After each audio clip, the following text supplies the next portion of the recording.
बिस्मिल्लाहिर्रहमानिर्रहीम, अस्सलाम वालेकुम। मैं हूं इरम और आप देख रहे हैं मेरा यूट्यूब चैनल।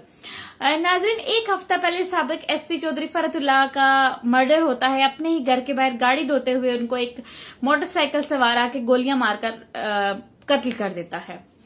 सूरत हाल बड़ी तशवीश हो जाती है कि घर के बाहर इतना किसने इन्फॉर्मेशन दी या ये कत्ल कौन कर सकता है।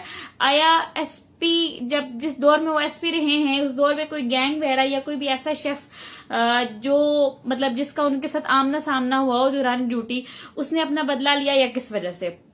जैसे ही पुलिस को खबर पहुंचती है तो इस तमाम तर मामले का जो है वो इन्वेस्टिगेशन शुरू हो जाती है। फैमिली वालों से इंटरव्यू लेते हैं सब कुछ, लेकिन तब सिचुएशन कुछ और थी। अब सिचुएशन कुछ और है, जैसे कहते हैं ना कि घर का बेदी लंका डाए। उनके कत्ल में अपने ही घर का बंदा निकला है। अब देखें वो कौन सा बंदा है और उसने क्यों कत्ल किया। उनके कत्ल में उनकी अपने भाई की बीवी सना, हिरा जिसका नाम है और जिसका निकनेम उन्होंने उसके भाई ने सना रखा हुआ था, वो निकली।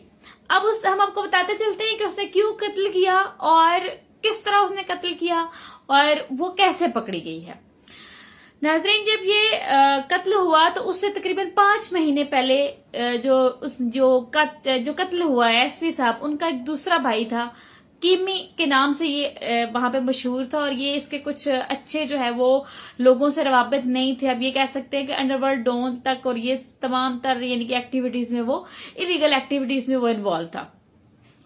5 महीने पहले जब वो उसको मतलब किसी झगड़े में उसको गोली लगती है और फिर कुछ टाइम बाद उसकी डेथ हो जाती है, तो उसकी जो बेगम होती है वो जब इद्दत वगैरह में जब होती है और उसके जितने भी तमाम तर घर के मामलात हैं वो एसपी साहब के हाथ में आ जाते हैं, यानी कि लेन देन मतलब जो भी उसका खर्चा वगैरह करना है।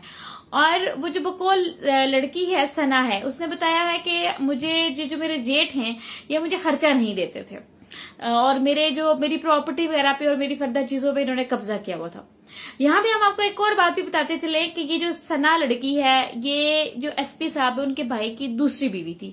जो पहली बीवी थी उसमें से औलाद नहीं थी तो उन्होंने मतलब उसको सेपरेट करके डाइवोर्स वगैरह कर दिया और फिर इससे शादी हुई। इससे शादी को तकरीबन उनको 8 से 9 साल हो गए हैं, जो कि उनकी यानी कि किसी दोस्त के हवाले से ये शादी हुई थी।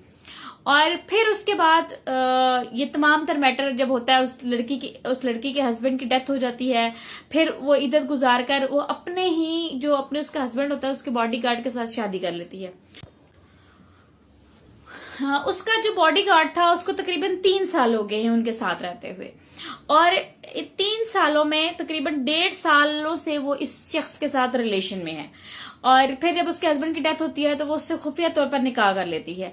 निकाह करने के बाद वो उसको इमोशनली ब्लैकमेल करती है कि ये जो मेरा जेठ है ये मुझे खर्चा नहीं देता, ये फर्दर सारी यानी कि मेरे बच्चों का जो है लास्ट टाइम जो उसने उसको कॉल की और ये कहा कि ये मेरे बच्चों का दूध नहीं है और ये उनके दूध के लिए पैसे नहीं दे रहा और ये सारी यानी कि अपने जिसे कहते हैं ना कि मजलूम बनकर अपने ऊपर जुल्म की दास्तानें सुनाती थी। और फिर उस शख्स के साथ इसका अफेयर भी था और ये तकरीबन रमजान से कुछ दिन पहले जैसे इद्दत कंप्लीट हुई तो उसने खुफिया तौर पर निकाह भी कर लिया। ऐसे इसने मुझसे मर्डर करवाया है।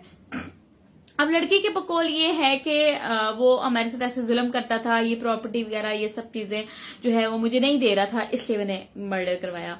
लेकिन देखें यहाँ पे सवाल 2 आते हैं कि अगर लड़की ने शादी कर ली थी तो उसके अपने साबका शौहर की किसी प्रॉपर्टी में या किसी चीज के ऊपर हक नहीं बनता था।